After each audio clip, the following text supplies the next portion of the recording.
जीवन को बेहतर बनाने के लिए क्या चाहिए? पैसा चाहिए, ठीक है नहीं? अब उसके बिना तो काम चलेगा नहीं। अब लेकिन पैसे के लिए कोई शिक्षा देने की ज़रूरत भी नहीं, क्योंकि जितने भी यूनिवर्सिटी हैं, जितने भी स्कूल हैं, जितने भी पूरी दुनिया है, वो पैसा कमाने की ही शिक्षा देने वाले हैं। लेकिन कैसे पैसे कमाना है इसकी शिक्षा, पैसे कमाने की शिक्षा देते हैं, लेकिन ईमानदारी पूर्वक पैसे कमाए इसकी शिक्षा, सही कि नहीं? पैसा कमाना तो सिखाते हैं, लेकिन कैसे सात्विक पैसा कमाए इसको शिक्षा नहीं मिलती है। दूसरी शिक्षा, उस पैसे का कैसे सदुपयोग करना है, ये भी शिक्षा लगभग नहीं दी जाती है। तो पैसा कमाना बहुत मूल्यवान नहीं है। क्यों नहीं है? आदमी चोरी करके पैसा कमा लेता है, व्यभिचार करके पैसा कमा लेता है, शरीर को बेच करके वेश्या पैसा कमा लेती है। पैसा तो भी कमा रहे हैं ना, भी क्या गलत कर रहा है? पैसा ही कमाना है तो वो शरीर को बेच रहा है, कोई अपना ईमान बेच रहा है, कोई चोरी करके पैसा कमा रहा है। ऐसा ही कमाना है ना? क्या इसको सही तरीका मानेंगे? क्या सही तरीका क्या है?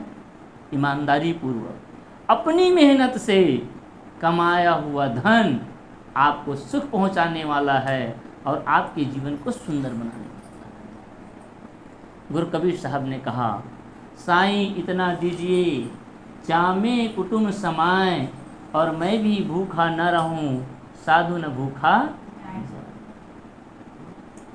हमें बहुत धन चाहिए जो सोचते हैं, और जब ज़्यादा धन चाहिए ना, जो आदमी ये कहता है कि धन ही सब कुछ है, उससे बड़ा बेईमान और उससे ज़्यादा पापी इस दुनिया में नहीं मिलेगा। क्यों? क्योंकि जो ये कहता है कि धन ही सब कुछ है, तो उस धन को पाने के लिए ना कुछ भी कर देगा, अपनों को ही मार डालेगा, अपनों को ही वो हत्या कर देगा। क्यों? क्योंकि उसके लिए धन से बड़ा कुछ नहीं। धन चाहिए, धन की आवश्यकता है हमें, लेकिन धन सब कुछ नहीं है। धन की उपयोगिता कितनी बताऊं? जैसे पैर में चप्पल रहता ना, चप्पल की ज़रूरत है, बिना चप्पल की हमारी यात्रा सुगम नहीं होती है। पैर की रक्षा के लिए चप्पल की ज़रूरत है, जूते की ज़रूरत है, लेकिन कब तक? यात्रा पूरी करते तक वो भी पैर में पहनने का काम आता है। चप्पल और जूता चाहे कितने भी कीमती क्यों ना हो, 1000 रुपये के हो, लेकिन कभी भी सिर में रखने का काम आता है क्या? 1 रुपये की बिंदी होती है ना, आपके माथे में सजने का काम आता है, सही है? 1 रुपये का सिंदूर आपके माथे पर सजता है, 1 रुपये की बिंदी आपके माथे को शोभायमान करती है। इसलिए किसी वस्तु का मूल्य उसकी कीमत से नहीं होता, उसकी उपयोगिता से होता है। चप्पल चाहे हजारों रुपए का क्यों ना हो, वो केवल पैर में पहनने का काम आता है।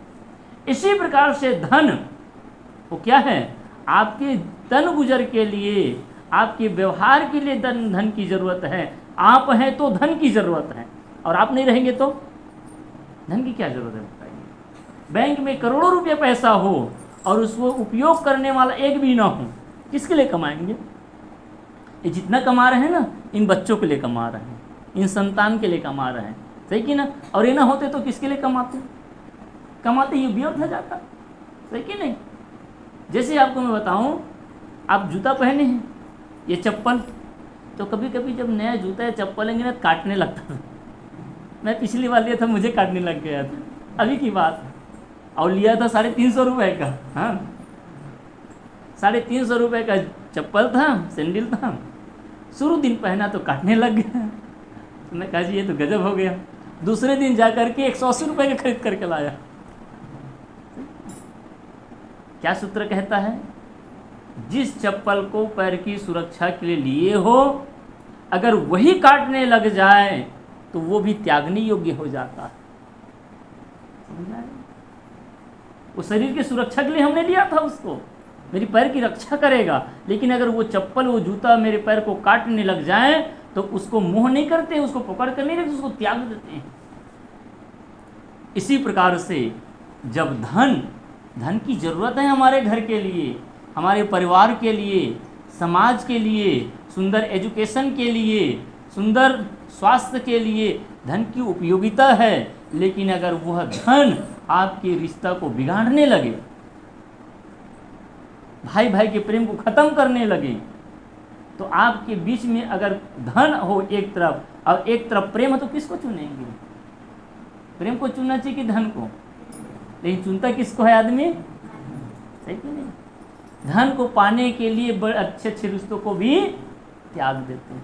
करते कि नहीं करते हैं? राम ने रिश्तों को कीमत समझा, इसलिए उन्होंने धन को लात मार दिए, गद्दी को लात मार दिए और 14 वर्ष के लिए वनवास चले गए।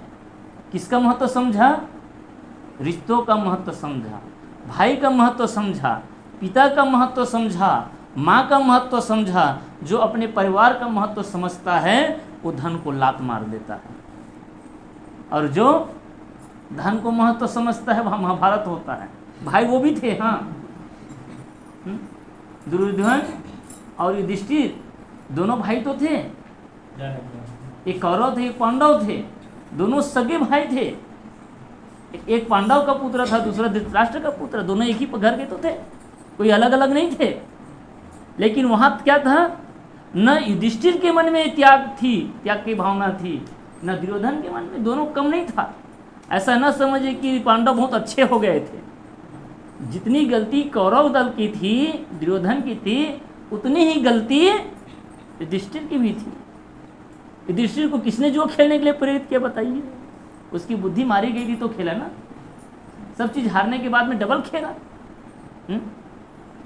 लेकिन वहां पर क्या आया, एक ही इंच जमीन नहीं देना चाहा। दुर्योधन ने कहा कि मैं बिना युद्ध का सुई के अग्र बराबर जमीन भी नहीं दे सकता।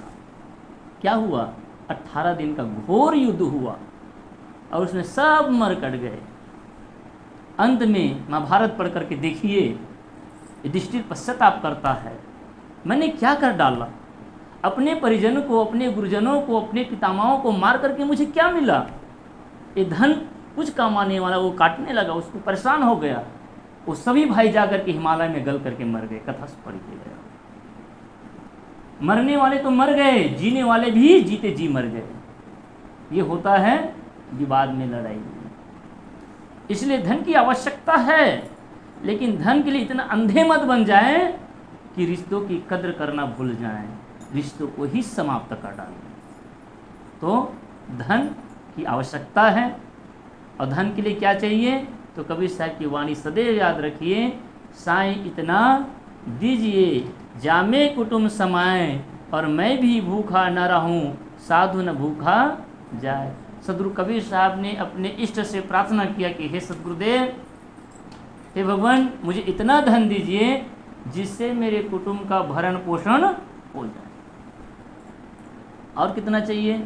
मेरा भी जीवन गुजर हो जाए, और मेरे घर में कोई अतिथि आए, कोई सज्जन आए, कोई मेहमान आए, कोई मांगने वाला आए, तो मेरे घर से खाली हाथ न जाए।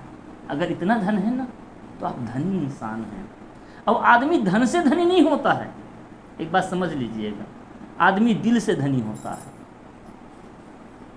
धन से धनी आदमी तो बहुत देखे होंगे, समय से कोई किसी का काम नहीं आता होगा, किसी प्यासे को पानी नहीं पिला सकता, किसी भोजन को भोजन नहीं खिला सकता भूखे को, वो धनी को किस काम का?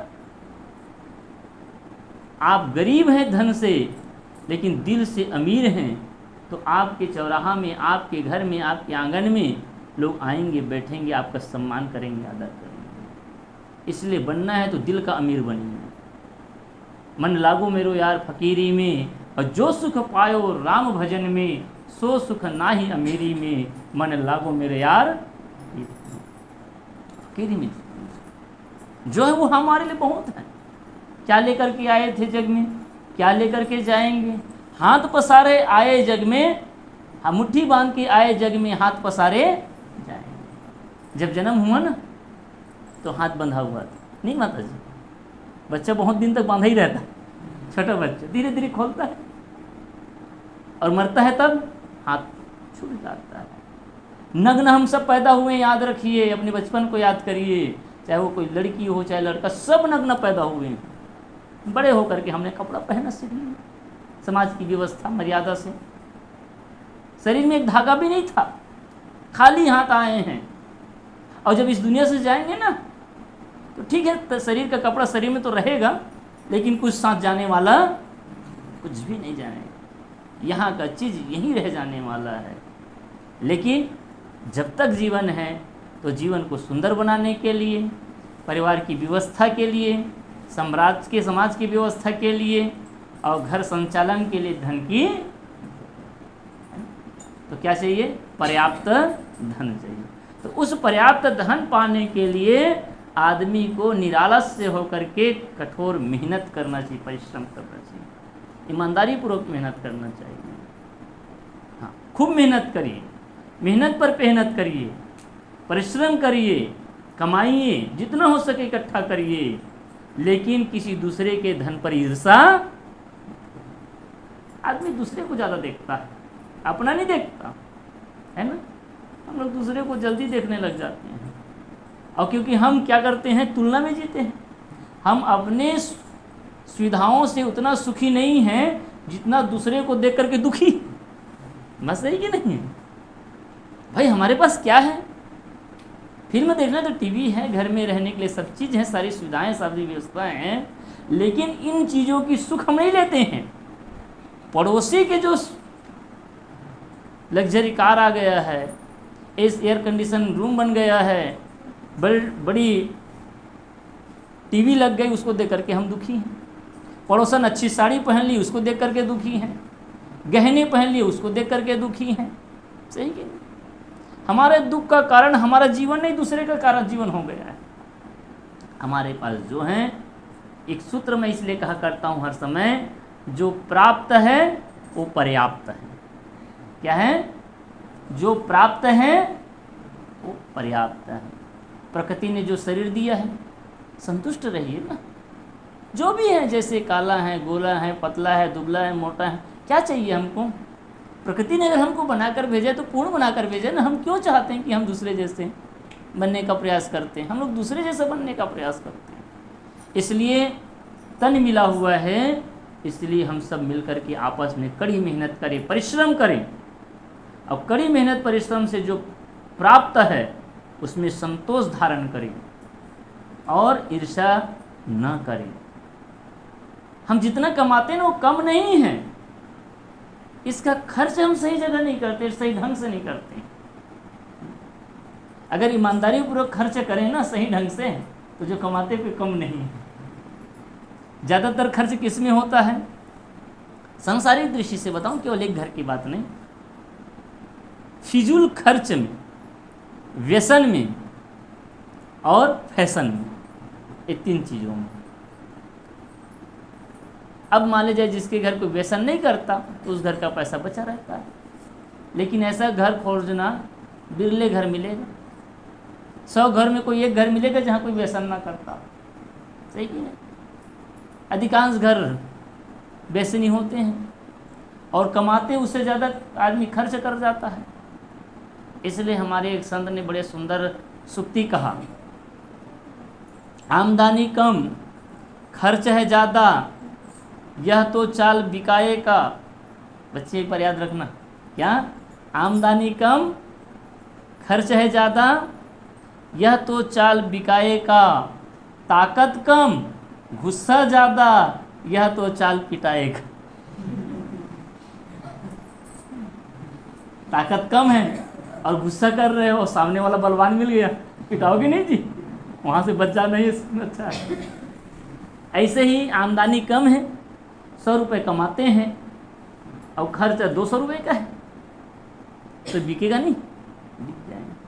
कहावत तो ये कहती है कि बैठे बैठे खाने से तरे के पानी भी नहीं पूरे। सही कि नहीं? ये बहुत पुरानी छत्तीसगढ़ी कहावत है। इसलिए हर आदमी को मेहनती होना चाहिए, परिश्रमी होना चाहिए, और परिश्रमी होकर के अपना गुजारा करना चाहिए। तो मैं कह रहा था क्या कि आदमी जो है व्यसन में खर्च कर देता है, इसलिए व्यसनी ना बने, किसी प्रकार का व्यसन मत करिए।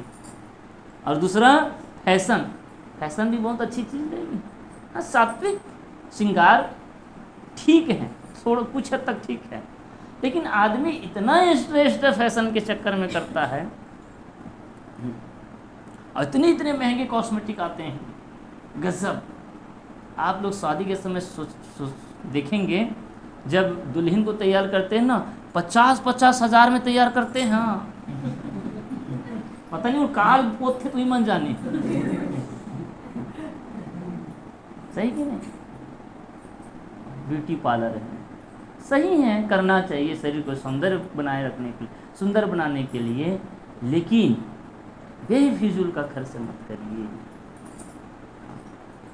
फालतू फालतू का खर्च मत करिए। एक बहन को पूछा मैंने कि बहन बताइए कि आपके पास की साड़ी कितनी, तो कहे साहब 70 साड़ी होगी। बोले 70 साड़ी, सोची। हाँ, ये तो 70 कम ही है। ऐसे ऐसे लोग भी हैं जो साल के हर दिन एक साड़ी बदलते हैं। जीवन को सहज बनाइए, सरल बनाइए। हाँ ठीक है, कोई बात नहीं, करिए, उपयोग करें, कोई दिक्कत नहीं। लेकिन हमें किसी दूसरे के चक्कर में आने की जरूरत नहीं है, कॉपी करने की जरूरत नहीं है। फिजूल खर्ची से बचें। और ये फिजूल खर्ची से भाई भी नहीं, बहनों की ज़्यादा जिम्मेदारी है, क्योंकि घर जिम चलाने की जिम्मेदारी इनके हाथ में है। जितना हो सके संतुलित खर्चा करिए। इसका मतलब कंजूस कहे होने के लिए नहीं कहता भाई मैं, हाँ ये भी बात है, कंजूस नहीं बनना है। जहाँ ज़रूरत है, खाने की ज़रूरत है, पहनने की ज़रूरत है, आदर सम्मान करने की ज़रूरत है, भरपूर खर्चा करिए, सात्विक खर्चा करिए, कंजूस मत बनिए। जहाँ देने लेने की जगह हो, दिल खोल करके दीजिए। बच्चों के ऊपर ज़िंदगी में लुटाइए, अपनी ज़िंदगी में लुटाइए। कमा किसके लिए रे? खाने के लिए तो ना, लुटाने के लिए ही तो। कुछ लोग ऐसे भी कंजूस होते हैं। वो जो मक्खी चूस था ना, नाम सुने मक्खी चूस? एक घर गया था तो चाय पीने के लिए आया, तो जो चाय पिया तो चाय में मक्खी गिर गया, तो मक्खी को भी चूस करके फेंका। हो नाम पड़ गया मक्खी चूस। ऐसे तो नहीं पड़ा है। तो कुछ लोग ऐसे भी कंजूस होते हैं, तो ऐसे भी नहीं बनने की जरूरत। उदार बनिए, दिल से उदार बनिए, लेकिन फिजूल खर्चा, व्यर्थ की खर्चा मत करिए। और आदमी जितना कमाता है ना, अगर 100 रुपये कमाता है तो सही खर्चा तो 20 रुपये की है।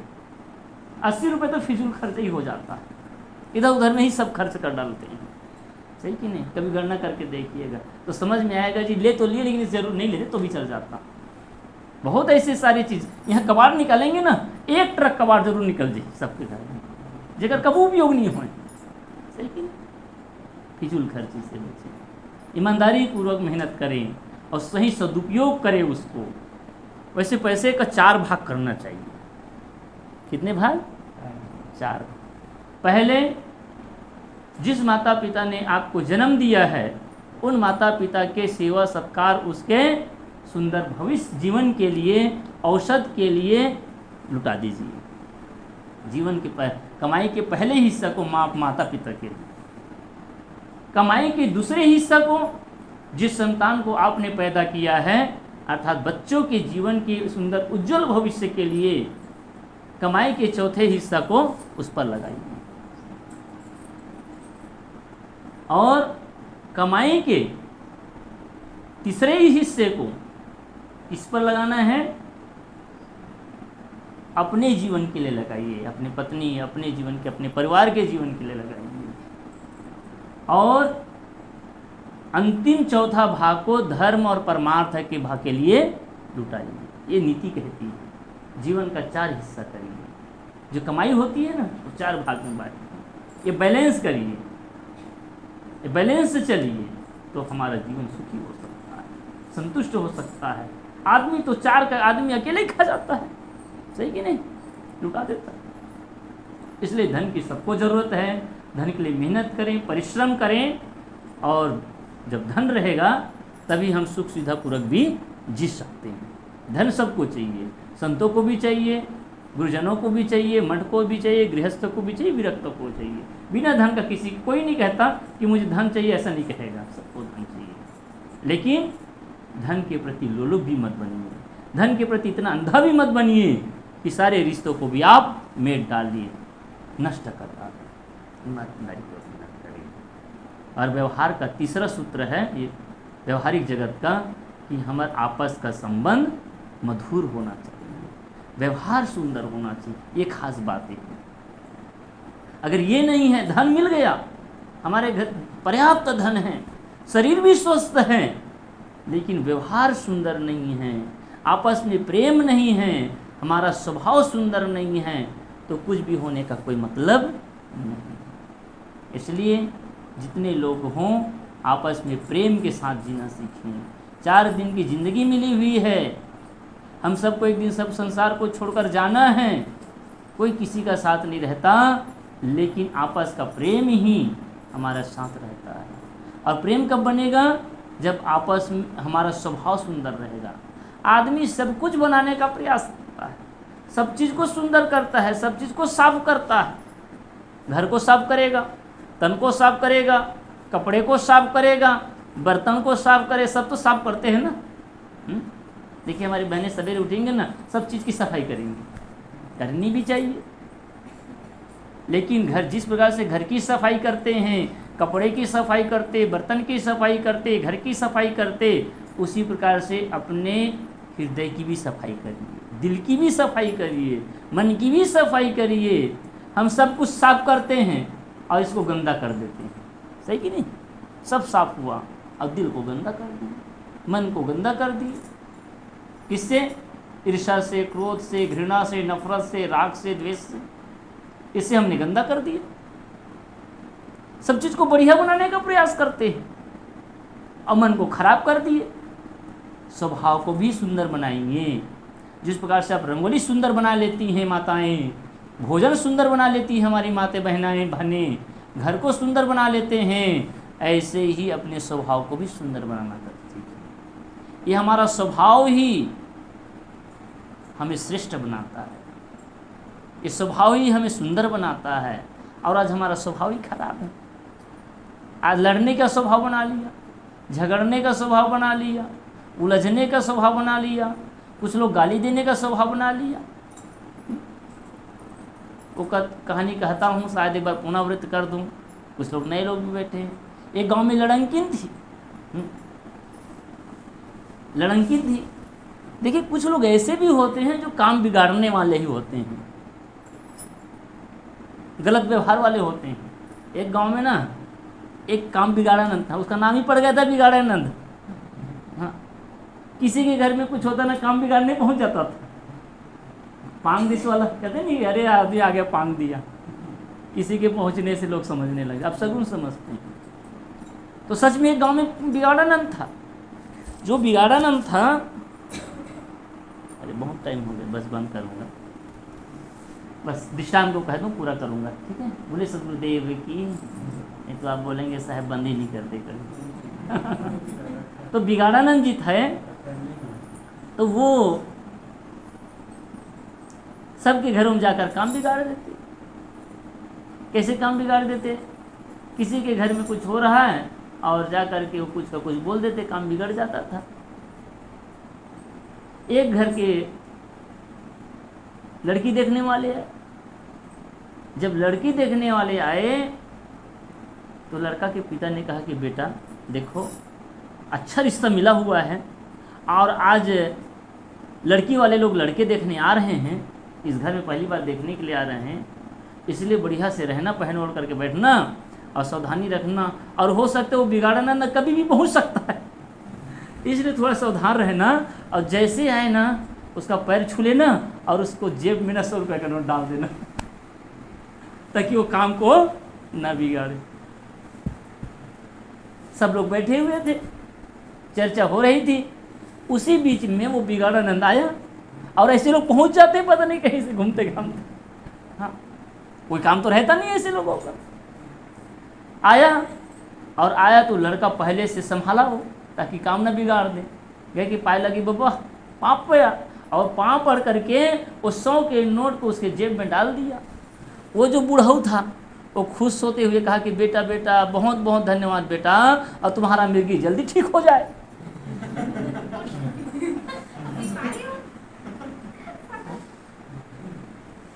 और काम बिगाड़ दिया। अब थोड़ा बहुत कभी आ जाता रहा होगा, लेकिन बनता काम बिगाड़ दिया कि नहीं?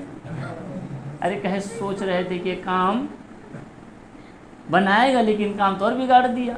लड़की वालों ने सोचा भैया कि लड़का को मिर्गी है और ऐसे लड़के को हम अपनी लड़की, वो बहाना करके चले गए, चलो ठीक है और बाद में आएंगे। ऐसे काम बिगाड़ता था।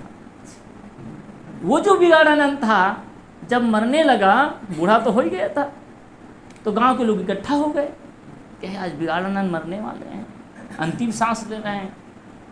तो सब लोग इकट्ठा थे, तो कहे भैया भैया, कहे क्या हो गया?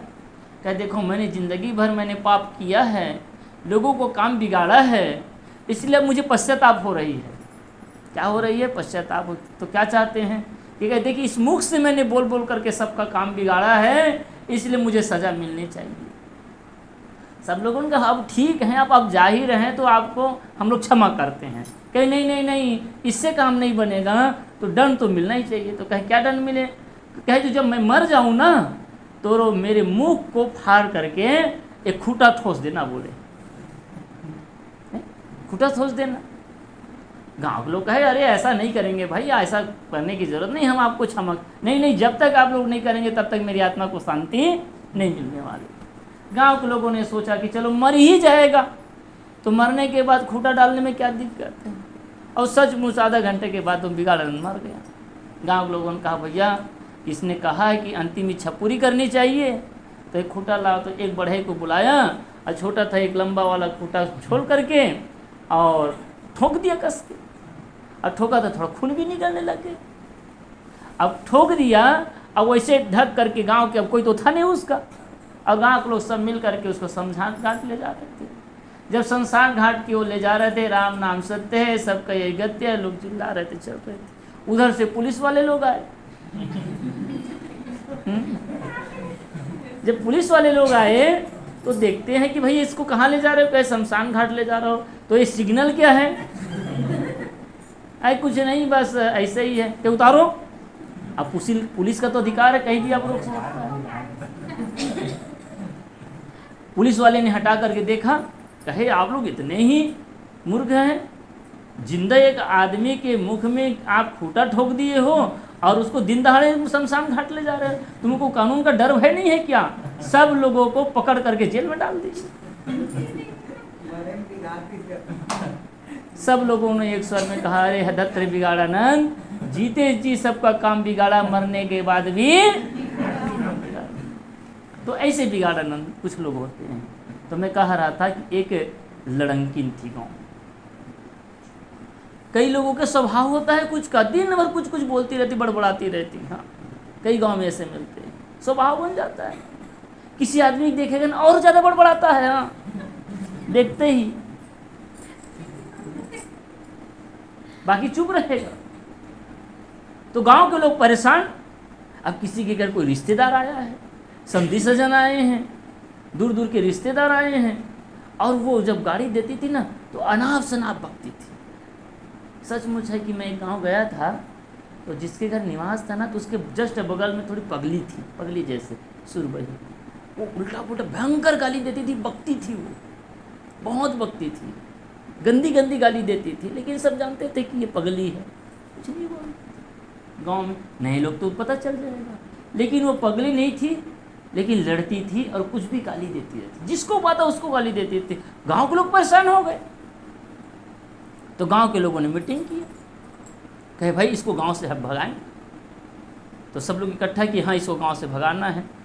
तो लड़किन कहे भैया मैं गांव को छोड़कर कहीं से जाऊंगी नहीं, मेरा वो कोई है भी नहीं, और मैं यहीं पली हूँ, यहीं बड़ी हूँ, यहीं रही हूँ, मेरा घर है, मैं घर द्वार को छोड़कर कहाँ जाऊँगी। तो गांव के लोगों ने फिर से मीटिंग करके कहा कि ठीक है तुम यहीं रहोगी ना? कहे हाँ। तो एक बात मानना पड़ेगा। बोले क्या बात? कि एक दिन में तुम एक घर ही रहना और जितना गाली गलौज करना एक ही के अंगना में करना, और बीच चौराहा गली में करना मत। बोले लड़किन कहे कि हाँ ये बात को स्वीकार लेता हूँ, एक दिन एक ही के घर में जितना कुछ बोलना है बोल लूँगी, क्योंकि उसके बिना तो रह नहीं सकती, गांव को छोड़कर जा नहीं सकती, बोलना बंद कर सकती नहीं। एक काम कर सकता हूँ कि एक घर में एक दिन लड़ूंगी। पारी बांट दी, क्रमशः क्रमशः क्रमशः रोज रोज हो जाती थी। अब आदमी किसी के घर में जाकर गाली गलौज करे तो कोई देखता थोड़ी रहेगा, वो भी लड़ते थे।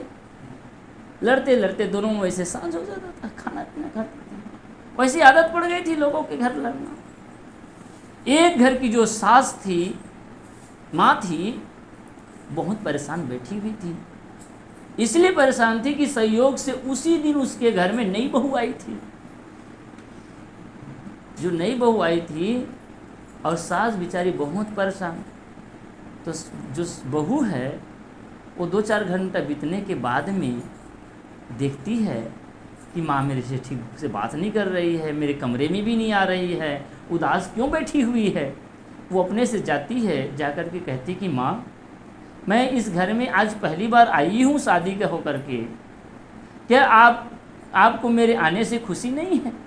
कहे नहीं बेटी, आपके आने से तो मुझे बहुत खुशी है, मैं बहुत खुश हूँ। अरे इसी पल का इंतज़ार तो मैं कब से कर रही हूँ और इसी के लिए तो मैं जी रही हूँ, ताकि मैं अपने बेटे के सुहाग देख सकूँ और मैं अपनी बहू को देख सकूँ।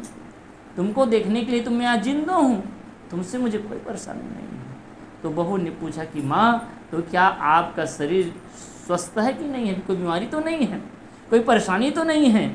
कहे बेटी कोई परेशानी नहीं, सब बढ़िया है। तो उसने कहा कि माँ, आखिर आप रो क्यों रही, परेशान क्यों हैं? माँ, मैं इस घर में जिस क्षण से आई हूँ ना, उसी घर से इस घर की सारी जिम्मेदारी मेरी है। आप दिल खोल करके बताइए क्या समस्या है, जो कब हो पाएगा, जो बन पाएगा वो मैं करूँगा। अब सास छुपाते भी नहीं बना, क्योंकि आज निकल तो पता चलेगा कि एक बेटी अब क्या करूं।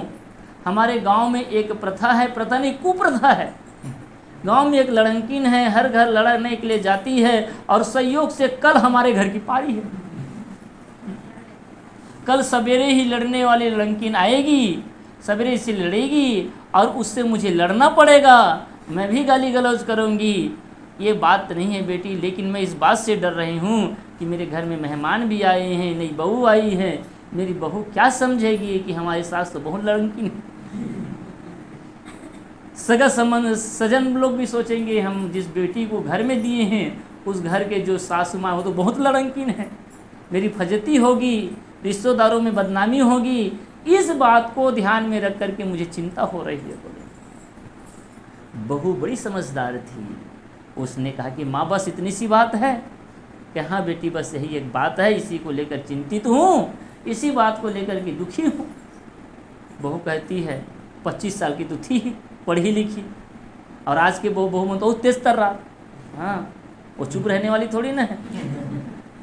कहे माँ ते चिंता मत कर, कहे काली मैं लड़े जाऊँ ते मत लड़कर थे। वो माँ तो उतरो पकड़ ली, ये भगवान मैं लड़ूँ तो कम से कम मोह बदनामी हो ही। अगर बहू लड़े बार चल दी तो पूरे गांव में ढिंडोरा पड़ दी, अरे फलानी घर जो नौ बहू आई थी अब बड़ लड़किन है का। नहीं बेटी ऐसी मत। बहू ने कहा कि माँ आप निश्चिंत हो जाइए, शांत हो जाइए, कुछ भी नहीं होगा, कल सवेरे होने दीजिए, मैं संभाल लूँगी, आप शांत रहिए। दोनों में संवाद हुआ, भोजन किए, रात बीता और सवेरे हुआ। सवेरे सच में लड़किन लड़ते हुए आई, गाली गलौज करते हुए आई, आकर के अंगना में खड़ी खड़ी लड़ती रही। तो जो नई बहू थी वो लोटा में जल ले लेती है, पानी ले लेती है और पानी निकाल करके, क्योंकि ये प्रथा है हमारी छत्तीसगढ़ की, तो और विशेष प्रथा है, कोई घर में अतिथि आए, मेहमान आए तो पानी देते हैं। और नई बहू आती है ना तो लगभग घर के लोग ही सबको प्रणाम कराती हैं। अगर नए कोई आगे, दिन भर में कोई आगे, जा बेटी प्रणाम कर ले, तुम्हारी सासू है, तुम्हारी जेठानी है, तुम्हारी यार अमुक है, तो मिलवाते हैं उससे, सही कि नहीं। तो बहू जो है पानी लेकर जाती है, पानी लेकर रखती है और प्रणाम करती है। जैसे प्रणाम करती वो फिर पीछे घुसती है और घुस करके और ज़ोर ज़ोर से उल्टा पुल्टा पकने लगती है। और जब उल्टा पुल्टा बेचारी हाथ पीछे हो जाती है और खड़ी रहती है। जब वो बोलते बोलते थक जाती है, थोड़ा बीच में अब सांस तो नहीं गा सही कि नहीं, अब सांस देख के लिए तो रुकी चलने लगी, तो थोड़ा बीच में रुकी तो उसने कहा कि माँ आप बहुत थक गई होंगी, थोड़ा जल पी लीजिए। फिर वो लोटा को पटक देती है। जब लोटा को पटक देती है, बहू अंदर चली जाती है। फिर ये उल्टा पुल्टा बोलती ही रहती है। थोड़ी देर के बाद वो पानी लेकर फिर आती है कि माँ समय के 10 बज गए हैं, आप चल करके भोजन कर लीजिए। फिर से वो चिल्लाती। देखिए, आप किसी को आप कभी कभी कुछ सही करेंगे ना, तो आदमी को लगता है कि मुझे जलाने के लिए कर रहे हैं, चिढ़ा रहे हैं, चिढ़ने समझते हैं, है नहीं? तो वो समझ रहे कि देखो मुझे चिढ़ाने के लिए ऐसा कर रही है, फिर से वो उल्टा पुल्टा गाली देना प्रारंभ करती है। अंत में जब वो लड़की लड़ करके 11 बजे फिर शांत होती थोड़ी देर के लिए, तो बहुत हाथ जोड़ लेती है और हाथ जोड़ कर कहती कि माँ, मैं इस घर में, इस गांव में पहली बार आई हूँ, कल ही इस घर में आई हूँ माँ, अगर किसी प्रकार से मेरे से कोई गलती हो गई होगी तो आप अपना बेटी समझ के मुझे क्षमा कर देना माँ, लेकिन आप शांत हो जाइए, भोजन तो कर लीजिए, फिर जो करना है आप करते रहिए। इतनी बात को सुन करके जो लड़ने वाली थी लड़की, ऐसे भी तो थक गई थी बेचारी, 4 घंटा लड़ते लड़ते बोलते बोलते, वो बहू के चरणों में गिर जाती है। और बहू के चरणों में गिर जाती, देखिए वो बहू 25 साल की है, वो लड़की 65 साल की है, लेकिन 65 साल की एक बुढ़िया बहू के चरणों में गिर जाती है और कहती, बेटी तुम धन्य हो, तुम कैसी मिट्टी से बनी हो, तुम्हारे माँ बाप ने तुम्हें क्या संस्कार दिया है। मैंने इस गांव में आज से नहीं 35 साल से लड़ती आ रही हूँ, लेकिन कोई लड़ करके मुझे जीत नहीं पाया, मुझे लड़ करके कोई जीत नहीं पाया, और तुम शांत रह करके तुम मुझे हरा दी हो। आज मैं हार गई बेटी, मैं तुमसे हार गई, तुमसे नहीं जीत सकती, मुझे क्षमा कर देना। और मैं संकल्प करती हूँ कि आज के बाद किसी भी आंगन में जाकर के झगड़ा नहीं करूँगी। क्षमा बड़न को चाहिए, छोटन को उत्पात, और कह विष्णु की घट गई तो भृंगी न मारी। आदमी सोचता क्या है, आदमी लड़कर के बड़ा बनना चाहता है, सह करके बड़ा बनता है। माँ सीता ने सहा, कहीं विरोध करने नहीं गई, वो कहीं वो कोर्ट कचहरी में नहीं गई, सहती रही, सब कुछ को सही, त्याग कर दी। त्याग में बड़ा सुख है, और त्याग कर दी इसलिए आज महान बन गई।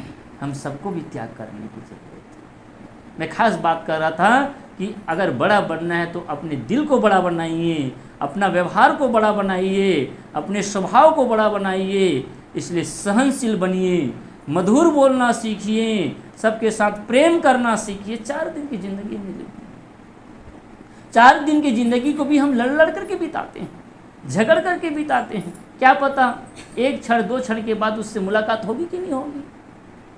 आज काल दिन निकई कि मैं अस्थिर नाई शरीर, और कहें कबीर कसराखियों काछे बासन। ये शरीर कच्चा घड़ा से बना हुआ है, टपका लागा फूट गया, कछु न आया हाथ, थोड़े क्षण के लिए देखिए चला जाता है। जब जिंदा है ना तो सब सच मालूम होता है, बस थोड़े क्षण में पता चलता है, और हमसे ऐसा लगता है कि हमारी पूरी दुनिया लूट गई। सही कि नहीं? सबके जीवन में होता है। इसी घर का श्याम नहीं रह गए, देखिए कि कोई सोचे थे इतने जल्दी चले जाएंगे, लेकिन कोई किसी के बस में होता नहीं है। हम सब भी एक दूसरे को बिछुड़ करके छोड़ कर चले जाएंगे। इसलिए आपस में सुंदर व्यवहार करें, दिल को बड़ा बनाएं। दिल को इतना, देखिए आदमी बड़ा किससे बनना चाहता है? धन से, पद से, प्रतिष्ठा से। जो आदमी कभी बड़ा नहीं बन सकता, कितनों भी धनी बन जाइए, आपको पछाड़ने वाला कोई मिल ही जाएगा। मिलेगा कि नहीं मिलेगा? आप कितनों बड़ा नेता बन जाइए, उसके विरोध में लड़ने वाला खड़ा ही हो जाता है। दुनिया में ऐसा कोई पद नहीं है जो बहुत बड़ा हो, कोई ऐसा धनी नहीं है जो सबसे बड़ा हो, लेकिन संत और गुरुजनों से कोई बड़ा नहीं है, क्योंकि दिल के बड़े थे। अगर बड़ा बनना है ना तो दिल को बड़ा बनाइए। इस दिल को इतना विशाल बनाइए, इसमें पति के लिए, पत्नी के लिए, भाई के लिए, माता के लिए, पिता के लिए, दिरानी के लिए, जेठानी, सबके लिए जगह बनी। और हम धन से बड़ा बड़ा बने हुए हैं, और दिल बहुत छोटा है। इतना छोटा दिल है कि पति पत्नी के अलावा दूसरे के लिए कोई जगह नहीं, ना माँ के लिए जगह है, ना भाई के लिए जगह है, ना भाभी के लिए जगह है। इतने छोटे दिल वाले हैं। बड़े दिल वाला बनिए, विशाल हृदय वाला बनिए, स्वभाव को सुंदर बनाने वाला बनिए, तभी जीवन सुंदर बन सकता है। तो तीसरा जो चरण है, व्यवहार को सुखपूर्वक जीने का, व्यवहारिक जगत को सुंदर बनाने का सूत्र है। मैंने प्रथम में कहा कि स्वास्थ्य सुंदर हो, स्वस्थ हो, जेब गर्म हो, पर्याप्त धन हो, पैसा हो, और तीसरा है कि आपस में प्रेम हो। और आपस में प्रेम कब रहता है पता है? जब आपका के पास में त्याग समर्पण की पूंजी होती है। एक दूसरे के प्रति समर्पण की भावना होती है, त्याग की भावना होती है और विश्वास की भावना। ये तीन चीज़ है ना, वहाँ प्रेम रहता है। प्रेम पाने का तरीका देखिए, प्रेम है, अगर कोई किसी व्यक्ति से प्रेम कर रहा है, इसका मतलब क्या है कि एक दूसरे पर विश्वास हो, भाई भाई में विश्वास हो, दरानी जेठानी में विश्वास हो, सास बहू में विश्वास हो, पिता पुत्र में विश्वास हो। विश्वास जितना मजबूत होगा प्रेम उतना ही जीवंत रहेगा। जहाँ विश्वास नहीं है ना, वहाँ प्रेम टिक ही नहीं सकता। अविश्वासी आदमी, संदेही आदमी, भ्रम में पड़ा हुआ आदमी कभी प्रेम कर ही नहीं सकता, कभी नहीं कर सकता। इसलिए आपस में प्रेम करना चाहते हैं, प्रेम से रहना चाहता है, तो एक दूसरे पर भरोसा करना सीखें। अब भरोसा करते कि नहीं करते? अरे डॉक्टर पर भरोसा करते हैं, मास्टर पर भरोसा करते हैं, कंडक्टर पर भरोसा करते हैं, ड्राइवर पर भरोसा करते हैं, करते कि नहीं करते? जिस दुकानदार से खरीदारी करते उस पर भरोसा करते हैं। डॉक्टर पता नहीं कौन सा सूजी लगा दे, भरोसा करते कि नहीं करते? गाड़ी में बैठे हैं, बस में, पता नहीं कहाँ पर ढकेल दे, फिर भी भरोसा करके बैठते हैं। दुनिया में सब जगह हम भरोसा करते हैं। खरीदारी करते हैं, सोना खरीदने गए, क्या पता ठग दे, लेकिन भरोसा से खरीद लिए। सही कि नहीं? भरोसा से जिंदगी चलती है। लेकिन दुर्भाग्य है जो आदमी सब पर भरोसा करता है, जब वही घर में आता है तो अपने ही अपने परिजनों से भरोसा नहीं कर पाता है, अपने भाई पर भरोसा नहीं कर पाता है, अपनी पत्नी पर, जिस पत्नी से 7 फेरे लेकर के पवित्र रिश्ता बनाया, उस पति और पत्नी पर भरोसा नहीं कर पाते हैं, उस माँ पर भरोसा नहीं कर पाते जिस माँ ने हमें जन्म दिया, उस पिता पर भरोसा नहीं कर पाते हैं जिस पिता ने हमें पाल पोस कर बड़ा किया, और उस पुत्र पर भरोसा नहीं कर पाते जिस पुत्र को आपने जन्म दिया। सही कि नहीं? ये जीवन की वास्तविकता है। इसलिए एक दूसरे प्रेम से जीना चाहते हैं तो एक दूसरे पर भरोसा करना सीखें, विश्वास करिए। अब हो सकता है विश्वास करें तो कभी कभी आपको धोखा भी खा जाए। अरे धोखा देगा तो अपना ही तो देगा ना, कोई गैर थोड़ी ना धोखा देगा। इसकी चिंता मत करिए। कबीर आप ठगाइए और न ठगिए कोई। कबीर साहब ने कहा कि अगर आपको कोई ठगता है तो ठगा जाइए, कोई बात नहीं, ठग लिया ना, एक ही बार तो ठगेगा, लेकिन हम किसी को न ठगें, किसी को परेशान न करें। दूसरा सूत्र क्या है? त्याग। त्याग करना सीखें। किसके लिए त्याग करें? पति के लिए, पत्नी के लिए, भाई के लिए, बच्चों के लिए त्याग करना तो सीखें। त्याग में जितना सुख है ना, कहीं सुख नहीं है। त्याग में कैसे सुख है? जब एक श्वास छोड़ते हैं ना तो दूसरा श्वास लेते हैं। सही कि नहीं? जब एक श्वास नहीं छोड़ते हैं तब तक दूसरा श्वास नहीं लेते। जीवन को बनाए रखना है तो त्याग पहले करेंगे तो ग्रहण होता है। जीवन की शुरुआत करते हैं तो सबसे पहले खाते हैं कि छोड़ते हैं? जी, गंदगी का त्याग करते हैं, खाते हैं, पहले गंदगी का त्याग करते हैं। मैं आज ही कह रहा था कि आदमी बिना पानी पिए कम से कम दिन भर रह जाएगा। सही कि नहीं? बिना खाए आदमी दिन भर रह जाएगा, कितनों भूखा हो फिर भी कम से कम 10 घंटा 20 घंटा तो रह जाएगा ना। लेकिन किसी को बाथरूम लगा हो, पेशाब लगा हो, 1 घंटा रोक के बताए आदमी परेशान हो जाएगा, जीना दुभर हो जाएगा। और अगर मजबूरी में रोकना पड़ जाए ना तो पेंट को ही गीला कर डालेगा वो, नहीं तो हॉस्पिटल ले जाना पड़ेगा। त्याग ज़्यादा जरूरी है।